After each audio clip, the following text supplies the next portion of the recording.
Hello students. आज electromagnetic induction chapter के session number 3 हम पढ़ेंगे। इससे पहले भी हमने 2 सेशन पढ़ चुके थे। इस सेशन में मेनली हम पढ़ेंगे about the direction of induced EMF या डायरेक्शन ऑफ इंड्यूस्ड करंट, या कह सकते हो कि सेंस और polarity of induced EMF and current, कुछ इलास्ट्रेशन के साथ। तो बच्चों बढ़ते हैं, देखते हैं। देखिए, सबसे पहले हम जानते हैं बच्चों कि अगर फ्लक्स रिक्वायर्ड किसी भी कॉइल में से, मान के चलो सर्कुलर कॉइल है, उसमें से फ्लक्स रिक्वायर्ड जो है, यानी उसके अंदर से जो फील्ड लाइंस है, स्पेशली ट्रांसवर्स यानी नॉर्मल जो मैग्नेटिक फील्ड, अगर वो डॉट है, डॉट मतलब आउटवर्ड है, तो हम कहेंगे कि उसमें करंट का सेंस या जो ईएमएफ का सेंस है क्या होनी चाहिए, बताइए। वो होनी चाहिए anticlockwise. Outward magnetic field मतलब हम दिखाते हैं डॉट। किसी भी सर्कुलर कॉइल में, let me try to draw a circular coil. देखो बच्चों, एक ये मैंने सर्कुलर कॉइल ड्रॉ कर लिया, ठीक है। अब इस सर्कुलर कॉइल के अंदर, यानी इसमें से जो गुजरता फ्लक्स है, अगर मुझे इसके अंदर डॉट मैग्नेटिक फील्ड या डॉट फ्लक्स रिक्वायर्ड है, तो बात ऑब्वियस है कि करंट इसमें एंटी क्लॉकवाइज होनी चाहिए। तो इस पॉइंट को आप याद रखिएगा। जब भी हमें डॉट यानी आउटवर्ड फ्लक्स की रिक्वायरमेंट होगी, वी नीड एंटी क्लॉकवाइज, ठीक है, जिसको मैं इन शॉर्ट ए लिखना पसंद करूंगा, A for anti clockwise. Okay.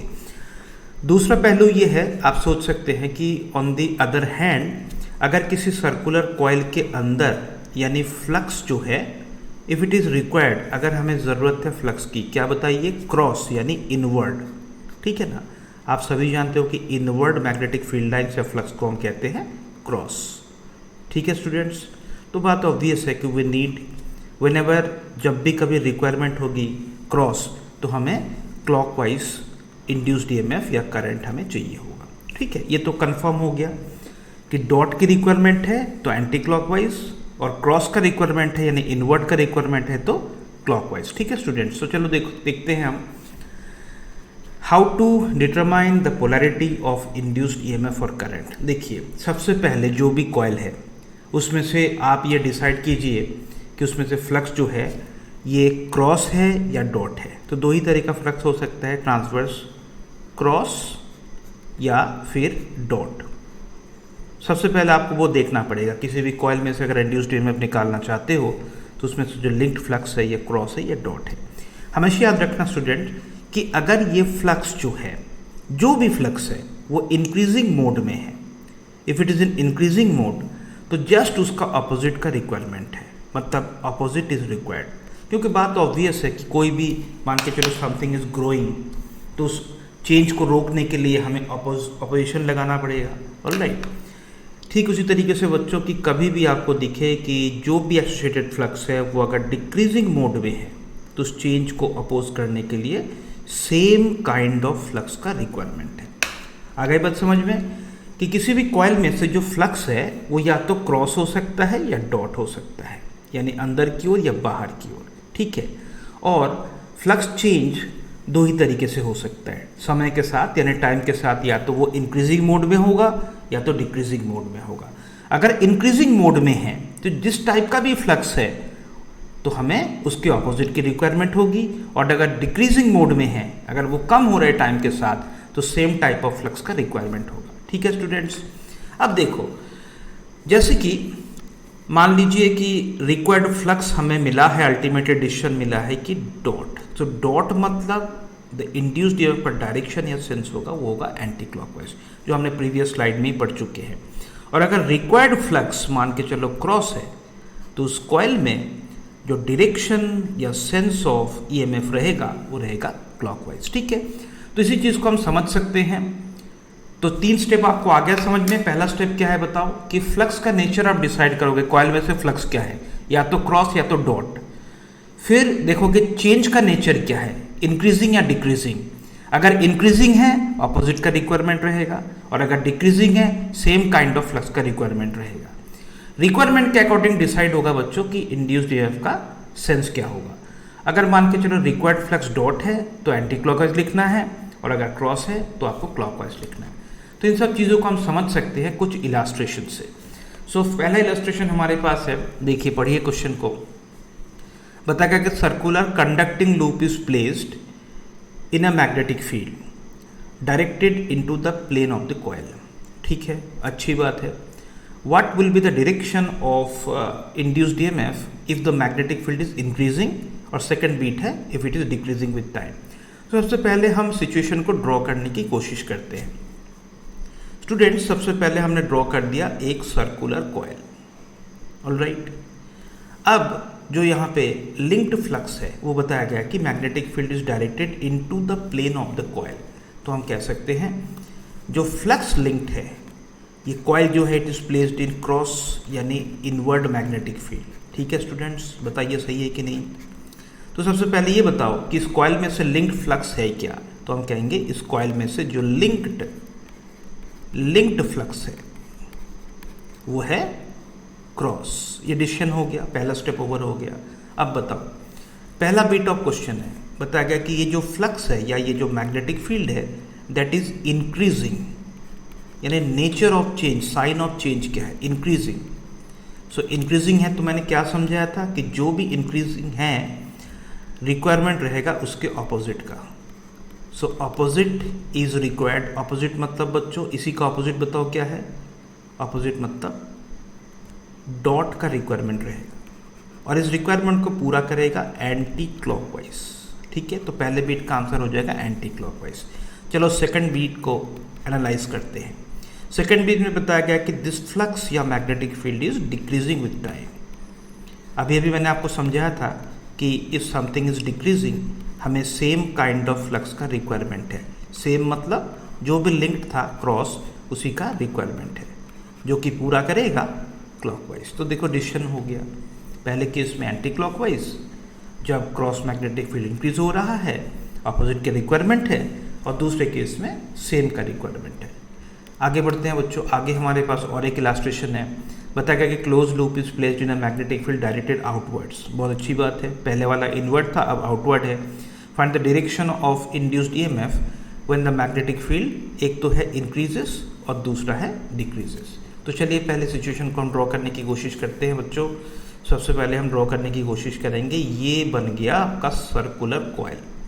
ठीक है, अब इसमें से जो फ्लक्स है या मैग्नेटिक फील्ड जो है वो बताया जा रहा है डॉट मैग्नेटिक फील्ड है। देखो डॉट मैग्नेटिक फील्ड, ओके, मतलब क्या समझे, आउटवर्ड मैग्नेटिक फील्ड। सो इसमें से बताइए, सबसे पहले रिकॉग्नाइज कीजिए कि इसमें से फ्लक्स क्या है। हम कहेंगे इस कॉइल में से जो एसोसिएटेड फ्लक्स है या लिंक्ड फ्लक्स है वो है dot. Now come to the first beat of analysis. बताया गया कि ये फ्लक्स जो है दैट इंक्रीजेस। तो हम कह सकते हैं स्टूडेंट्स कि अगर ये इंक्रीजिंग मोड में है, इफ इट इंक्रीजेस, तो क्या होता है बताओ, अपोजिट का रिक्वायरमेंट है। जो फ्लक्स लिंक है उसका अपोजिट क्या बनेगा, बात ऑब्वियस है कि लिंक तो डॉट है, तो यानी अपोजिट मतलब क्रॉस का रिक्वायरमेंट है जो कि पूरा करता है क्लॉकवाइज। और सेकंड बीट में देखिए यही मैग्नेटिक फील्ड लाइंस या फ्लक्स जो है if it decreases with time, अगर ये समय के साथ कम होता है देन हम कहेंगे सेम काइंड ऑफ फ्लक्स, जो भी लिंक था उसी का रिक्वायरमेंट है। सेम काइंड मतलब डॉट का ही रिक्वायरमेंट है और डॉट का रिक्वायरमेंट पूरा करेगा एंटी क्लॉकवाइज ईएमएफ। ठीक है, चलो आगे बढ़ते हैं। आगे हमारे पास और एक इलास्ट्रेशन है, बताया गया कि an arrangement consist of two concentric and coplanar circular coil of radii small R and capital R, जहाँ पे कैपिटल आर छोटा आर से बड़ा है। मतलब समझ गए ना, एक ही प्लेन में दो कॉइल है और दोनों का सेंटर कॉमन है। Current through the outer coil is anti clockwise, तो बाहर वाले कॉइल से करंट एंटी क्लॉकवाइज है जो कि समय के साथ बढ़ रहा है। तो चलो सिचुएशन को ड्रॉ करने की कोशिश करते हैं बच्चों। सबसे पहले हम मान लीजिए ये ड्रॉ कर लिया हमने रफली एक सर्कुलर कॉइल जो कि आउटर कॉइल है, ये बन गया आउटर कॉइल। ठीक है, और इसके अंदर का जो कॉइल है वो बन गया इनर कॉइल जो कंसेंट्रिक है और कोप्लानर भी है। तो ये बन गया इनर कॉइल, ठीक है, और येलो कलर से जो मैंने ड्रॉ किया वो बन गया आउटर कॉइल बच्चों। और आउटर कॉइल में बताया गया करंट है एंटी क्लॉकवाइज।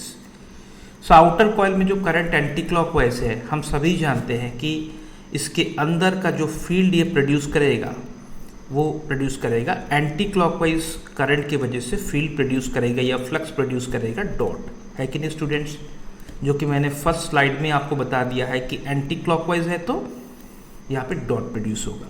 तो हम कह सकते हैं कि इनर कॉइल में से जो फ्लक्स लिंक्ड है वो क्या है बताइए, डॉट फ्लक्स लिंक्ड है। अब क्वेश्चन मेकर आपसे ये पूछ रहा है कि देखो अगर ये करंट जो है, ये जो करंट आउटर कॉइल में है, if it is increasing with time then find the direction of induced EMF in the inner coil. तो सबसे पहले ये बताइए बच्चों कि current in the outer coil anticlockwise है, इस वजह से इसके अंदर वाले पॉइंट पे जो मैग्नेटिक फील्ड ये प्रोड्यूस करेगा वो बनेगा डॉट। तो हम कहेंगे इनर कॉइल में से जो फ्लक्स लिंक्ड है, फ्लक्स जो लिंक्ड है इनर कॉइल में से, बताइए क्या है, जो कि बड़े कॉइल के अंदर रखा हुआ है, फ्लक्स लिंक्ड है बच्चों डॉट। और बिकॉज करंट ग्रो कर रहा है तो हम कहेंगे यहाँ पे ये इंक्रीजिंग मोड में है। कौन सा बताओ, जो भी फ्लक्स है वो इंक्रीजिंग मोड में है। और इंक्रीजिंग होता है तो जस्ट अपोजिट की रिक्वायरमेंट होती है, अपोजिट इज रिक्वायर्ड। अपोजिट मतलब क्रॉस का रिक्वायरमेंट होगा जो कि पूरा करेगा क्लॉकवाइज। तो इससे आंसर आ चुका है कि अंदर वाले कॉइल में जो इंड्यूस्ड ईएमएफ का सेंस या डायरेक्शन होगा वो क्लॉकवाइज बनेगा। ठीक है, अगला इलास्ट्रेशन देखते हैं। Uniform constant magnetic field exist towards negative Z axis.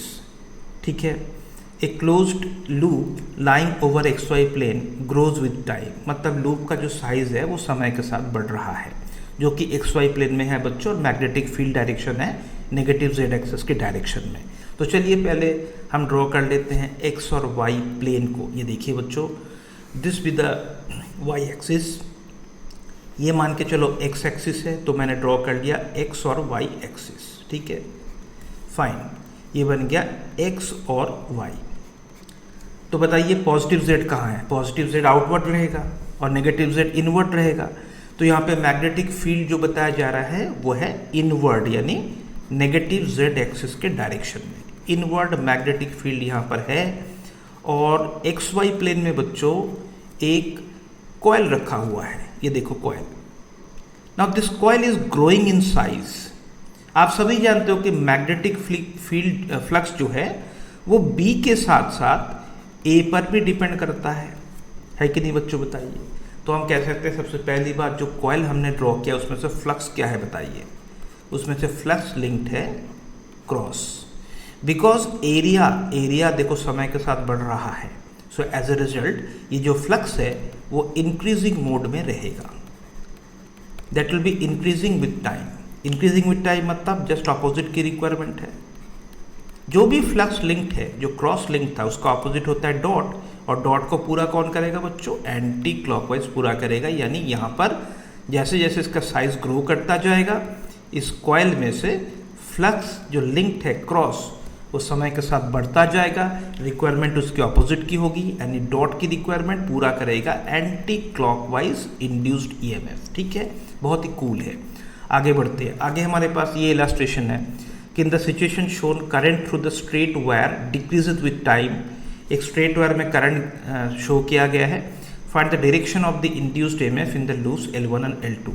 अब बच्चों आपको सबको मालूम होगा कि BSL में हमने पढ़ा था कि if current is vertically upwards, तो if you keep your thumb, अगर थम को करंट के अलॉन्ग शो करोगे और फिंगर्स को यूँ घुमाएंगे आप, तो मैग्नेटिक फील्ड का डायरेक्शन बड़े आराम से आप निकाल सकते हो। जैसे कि ये जो सिचुएशन है स्टूडेंट्स, आप ही मुझे बताओ कि इस वायर के राइट हैंड साइड में मैग्नेटिक फील्ड का डायरेक्शन क्रॉस होनी चाहिए कि नहीं।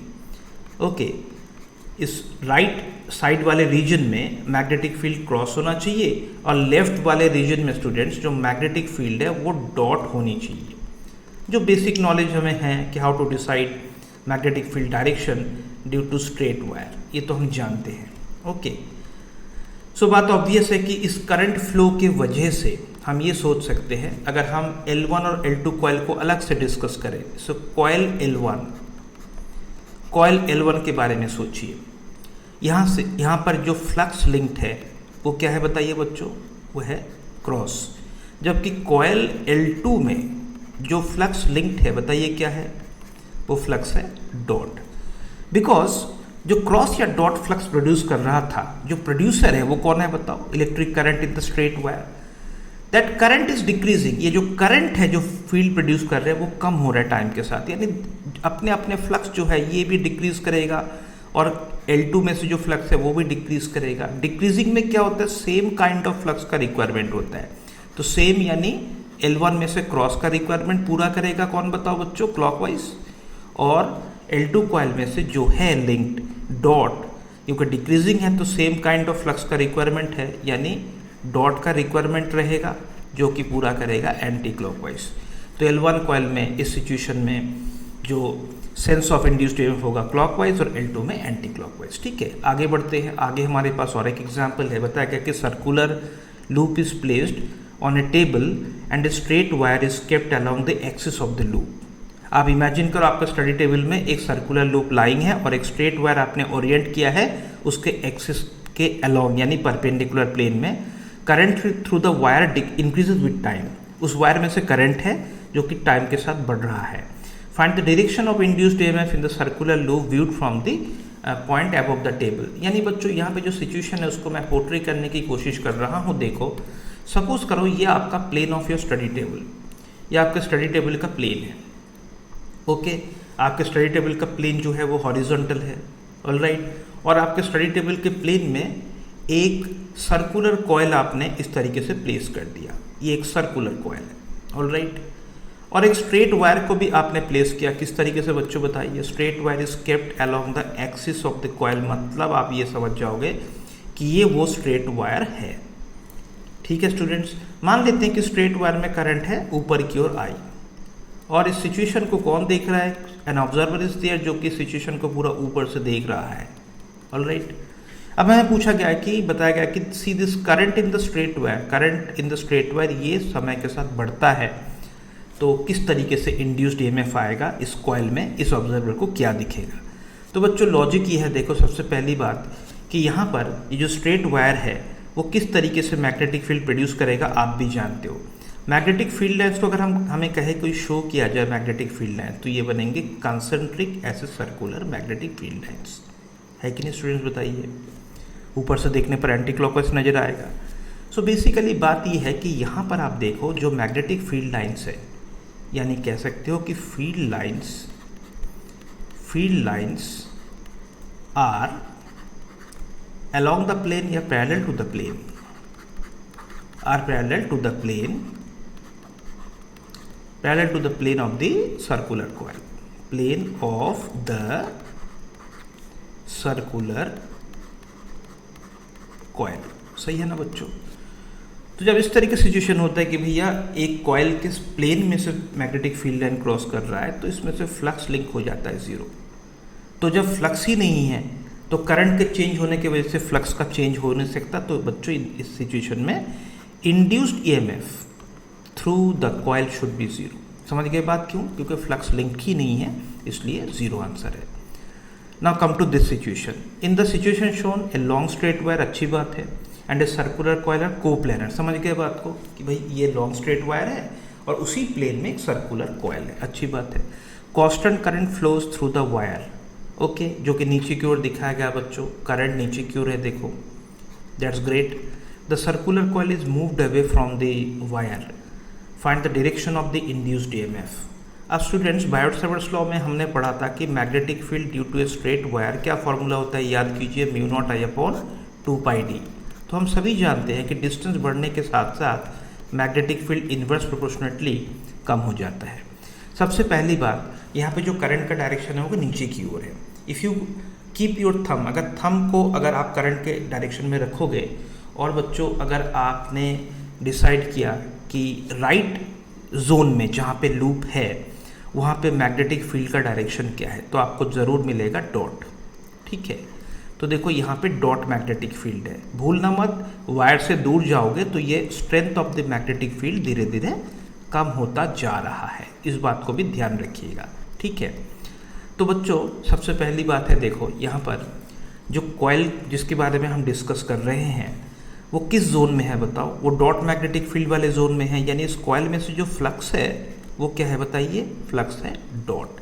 लेकिन ये बात तय है कि जैसे जैसे कॉइल को आप सोर्स वायर से दूर लेके जाओगे तो वहाँ पे स्ट्रेंथ ऑफ मैग्नेटिक फील्ड कम होने की वजह से जो भी फ्लक्स लिंक है वो कम होता जा रहा है, यानी फ्लक्स तो डॉट पकड़ में आ गया, but that is decreasing with time. Decreasing के मामले में सेम काइंड ऑफ फ्लक्स की रिक्वायरमेंट होती है, तो यहाँ पे सेम काइंड यानी डॉट का रिक्वायरमेंट है जो कि पूरा करेगा एंटी क्लॉकवाइज। तो आंसर आ गया। जैसे आप इस कॉइल को दूर भगाओगे तो इसमें एंटी क्लॉकवाइज इंड्यूस्ड ईएमएफ का सेंस होगा। ओके, फिर हम आगे बढ़ते हैं और एक एग्जाम्पल देखिए स्टूडेंट्स। इस एग्जाम्पल में a rectangular loop enters into a region of uniform transverse magnetic field. Uniform transverse magnetic field जैसे यहाँ पे राइट हैंड साइड में आपको दिख रहा है, क्रॉस रेड क्रॉसेस से हमने दिखाया। नाउ ये जो रेक्टेंगुलर लूप है इसको हमने इस रीजन के अंदर एंट्री दिला रहे हैं विद कांस्टेंट वेलोसिटी। अब हमें पूछा गया कि direction of induced EMF in the loop. तो बच्चों लॉजिक बड़ा इजी है। देखो हम लॉजिकली कह सकते हैं सबसे पहली बात तो इसमें से फ्लक्स लिंक क्या है, इसमें से फ्लक्स जो लिंक है वो है क्रॉस, है कि नहीं बताओ। बेसिकली ये जो एरिया है लूप का वो इफेक्टिव एरिया है जिसमें से मैग्नेटिक फ्लक्स लिंक्ड है। जैसे आप इस रेक्टेंगुलर कॉइल को अंदर ले जाओगे तो बेसिकली स्टूडेंट्स इसका एरिया बढ़ता जाएगा। एज ए कंसिक्वेंस ये फ्लक्स जो है वो इंक्रीज हो जाएगा। और इंक्रीजिंग के मामले में ऑपोजिट की रिक्वायरमेंट होती है। ऑपोजिट कौन है बताओ इसका? ऑपोजिट है क्रॉस, जो रिक्वायरमेंट पूरा करेगा कौन स्टूडेंट्स? क्लॉकवाइज। तो यहाँ पे डायरेक्शन हो गया, ये हो जाएगा ऑपोजिट मतलब डॉट, सॉरी डॉट को पूरा करेगा एंटी क्लॉकवाइज, क्योंकि फ्लक्स लिंक्ड है क्रॉस तो ऑपोजिट हो जाएगा डॉट, उसको पूरा करेगा रिक्वायरमेंट एंटी क्लॉकवाइज। तो इस लूप में एंटी क्लॉकवाइज रह जाएगा इंड्यूस्ड ईएमएफ का डायरेक्शन। तो इस एंटी क्लॉकवाइज ईएमएफ प्रोवाइड करने के लिए जो ईएमएफ देखो एंटी क्लॉकवाइज है इस तरीके से आप इमेजिन करो कि आपने यहाँ पे एक बैटरी ड्रॉ कर लिया, एक सेल ड्रॉ कर लिया जो कि एंटी क्लॉकवाइज ईएमएफ प्रोवाइड कर रहा है। लो से हाई पोटेंशियल के बीच अगर एरो शो करेंगे तो आपको एरो को इस तरीके से शो करना पड़ेगा। बट भूलना मत बच्चों, इस सर्किट में एक कैपेसिटर है जिसके दोनों प्लेट्स हैं M और N। ओके, सो पहला बीट तो सॉल्व हो गया कि फ्लक्स लिंक था क्रॉस, जैसे जैसे loop enters into the magnetic field area effective बढ़ता गया तो क्रॉस का इंक्रीमेंट का मामला है।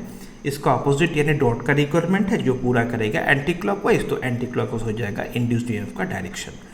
अब हमें पोलैरिटी मतलब charge on the plates of the capacitor M और N के बारे में पूछा गया है। हम जानते हैं कि सर्किट में अगर एक कैपेसिटर है इसमें से करंट तो फ्लो नहीं हो सकता, यानी नेट ईएमएफ हो जाएगा ज़ीरो। तो बात ऑब्वियस है स्टूडेंट्स, देखो कैपेसिटर के अक्रॉस जो काउंटर बैलेंसिंग ईएमएफ आप ड्रॉ करेंगे वो इस तरीके से ड्रॉ करेंगे जो कि नेगेटिव से पॉजिटिव प्लेट के बीच होती है। तो यहाँ से पता चल गया कि प्लेट M जो है वो रहेगा पॉजिटिव और प्लेट N का जो पोलैरिटी है वो नेगेटिव बनेगा। ऑलराइट, तो इस पर्टिकुलर प्रोफाइल को याद रखिएगा कि सबसे पहले इंड्यूस्ड ईएमएफ का डायरेक्शन आपको शो करना है। सपोज करो यहाँ पे एंटी क्लॉकवाइज आया तो जो कैपेसिटर है उसको काउंटर बैलेंस करेगा, ना कि उसी के अलोंग चलेगा। काउंटर बैलेंस मतलब उसको क्लॉकवाइज चाहिए, तो क्लॉकवाइज के लिए जो एरो है मैंने ड्रॉ कर लिया, तो उससे पता चला वो एरो जो है वो नेगेटिव से पॉजिटिव प्लेट के बीच होनी चाहिए। तो N हो गया नेगेटिव और M हो गया पॉजिटिव। ठीक है, चलो आगे बढ़ते हैं बच्चों, आगे देखते हैं कि हमारे पास ये क्वेश्चन काफ़ी इंपॉर्टेंट है। बताया गया कि electron approaches a close circular loop as shown in the figure, predict the variation of the magnetic flux and the direction of the induced EMF in the loop. Students यहाँ पे देखो सबसे पहली बात है, सबसे पहली बात ये है, हम ये सोच सकते हैं कि कोई भी नेगेटिव चार्ज जैसे कि इलेक्ट्रॉन है, इलेक्ट्रॉन जो कि अपने आप में नेगेटिव चार्ज है, if the electron is moving towards right, alright, तो हम इक्विवेलेंट करंट को कैसे शो करेंगे? जस्ट ऑपोजिट डायरेक्शन में शो करेंगे।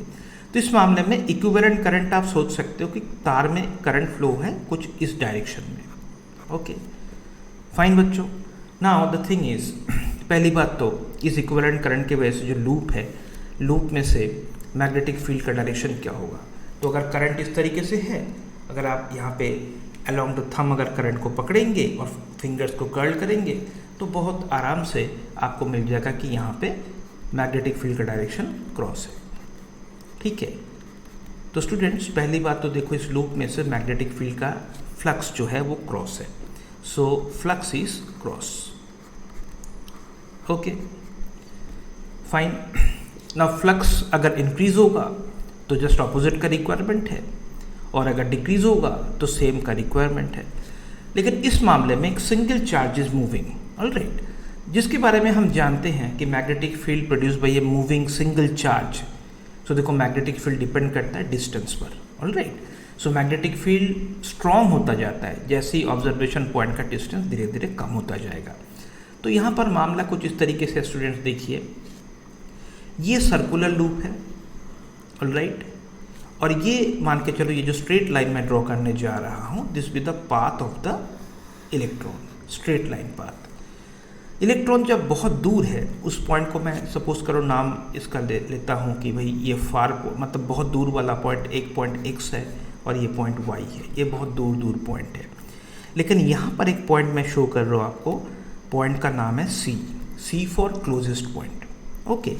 जब तक ये electron x to C move करता है तो हम कहेंगे electron is approaching, coming closer, electron is approaching the coil, ठीक है। मतलब समझ गया ना, बहुत दूर से जब इलेक्ट्रॉन यहाँ से लेके जब तक वो C पॉइंट तक पहुँचे, it is the electron is approaching, मतलब डिस्टेंस समय के साथ कम होता जा रहा है। डिस्टेंस समय के साथ कम होता जा रहा है मतलब बच्चों magnetic field is getting stronger and stronger. सबसे पहली बात, इस इलेक्ट्रॉन की वजह से हमने डिसाइड कर लिया था कि फ्लक्स जो है इस कॉइल में से वो है cross. So when the electron move from x to C, मतलब दूर से लेके सबसे करीबी पॉइंट तक पहुंचते समय व्हेन इट इज अप्रोचिंग, तो ये मामला है कि there is an increase in the flux, increase in cross flux. So requirement क्या होगा बताइए? रिक्वायरमेंट विल बी ऑपोजिट मतलब डॉट का रिक्वायरमेंट है, जो पूरा कौन करेगा? Anti clockwise. समझ गए? ये इसका मतलब है कि when electron approaches the coil, मतलब बहुत दूर से जब सबसे करीबी पॉइंट पे पहुंचता है जो परपेंडिकुलर डिस्टेंस वाले पॉइंट पर, तो वहाँ पे हो जाएगा एंटी क्लॉकवाइज। अब जरा सोचिए ना, when electron moves away, when this electron moves away मतलब पॉइंट C से, सबसे करीबी पॉइंट से वो फर्दर पॉइंट Y तक मूव करता हो, ठीक है। तो बच्चों फ्लक्स तो देखो अभी भी कॉइल में वही है, क्या बताओ? Cross. But as it moves away, distance बढ़ते ही मैग्नेटिक फील्ड कमज़ोर होता जाएगा, ओके। एज ए कंसिक्वेंस ये जो फ्लक्स है that will decrease with time, और डिक्रीज मतलब आपको सेम टाइप ऑफ फ्लक्स की ज़रूरत है, यानी आपको क्रॉस की ज़रूरत होगी। Cross will be requirement and that will be fulfilled by clockwise.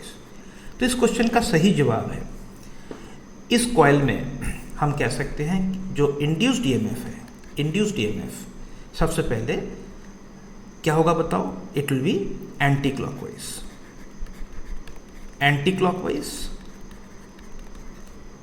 Then clockwise, ठीक है। Till the electron approaches it will be anti clockwise. समझ गए क्यों? कि क्रॉस फ्लक्स है, और क्रॉस फ्लक्स समय के साथ साथ बढ़ रहा है, रिक्वायरमेंट ऑपोजिट यानी डॉट की है तो एंटी क्लॉकवाइज। बट C वाले पॉइंट से एज इट मूव्स अवे और डिस्टेंस बढ़ रहा है, तो magnetic field produced by the electron strength में कम होता जाएगा, यानी जो भी फ्लक्स है यानी क्रॉस फ्लक्स है समय के साथ साथ कम होता जाएगा बच्चों। और डिक्रीजिंग मोड में क्या होता है? सेम काइंड ऑफ फ्लक्स यानी क्रॉस फ्लक्स की रिक्वायरमेंट होगी, जो कि पूरा करेगा क्लॉकवाइज। तो स्टूडेंट्स, सबसे पहले जब आप इस क्वेश्चन में देखो, सबसे पहला काम आपका कि फ्लक्स कैसे लिंक करोगे, तो उसके लिए सबसे पहले आप इक्विवेलेंट करंट ड्रॉ कर लेना। इमेजिन करना कि मूविंग इलेक्ट्रॉन एक इक्विवेलेंट करंट कैरिंग वायर है, ठीक है। सबसे पहले आप फ्लक्स लिंक डिसाइड कर लेना, उसके बाद आप ये लॉजिक अप्लाई करना कि when it moves from away to the nearest point, यानी अप्रोचिंग के मामले में क्या होगा? जो भी फ्लक्स है वो समय के साथ बढ़ेगा, और जो नियरेस्ट पॉइंट है उससे जब वो दूर भागेगा यानी रिसीडिंग अवे, उस मामले में जो भी फ्लक्स है वो समय के साथ साथ कम होता जाएगा, और उसी की रिक्वायरमेंट होगी, और उसी के अकॉर्डिंग आपको इंड्यूस्ड ईएमएफ का डायरेक्शन मिलेगा। ठीक है बच्चों, तो ये कुछ इलस्ट्रेशंस थे जिससे हमने समझा कि फ्लक्स क्रॉस या डॉट, खास करके ट्रांसवर्स फ्लक्स क्रॉस या डॉट होते हैं, और दो टाइप के चेंजेस हैं समय के साथ, या तो इंक्रीजिंग या तो डिक्रीजिंग। हमेशा याद रखिएगा, सबसे पहला स्टेप है कॉइल में से फ्लक्स लिंक्ड आपको डिसाइड करना है, क्रॉस या डॉट। दूसरा डिसीजन है कि इट इज़ इंक्रीजिंग और डिक्रीजिंग। अगर इंक्रीजिंग है तो अपोजिट काइंड ऑफ फ्लक्स का रिक्वायरमेंट है बच्चों, और अगर डिक्रीजिंग है तो सेम काइंड ऑफ फ्लक्स का रिक्वायरमेंट है। फाइनली जो रिक्वायर्ड फ्लक्स है वो डिसाइड करेगा सेंस ऑफ इंड्यूस्ड ईएमएफ। अगर रिक्वायरमेंट डॉट की है तो एंटी क्लॉकवाइज ईएमएफ रहेगा, और अगर रिक्वायरमेंट क्रॉस का है तो यहाँ पे क्लॉकवाइज इंड्यूस्ड ईएमएफ का डायरेक्शन या सेंस रहेगा। ठीक है बच्चों, चलो ऑल द बेस्ट।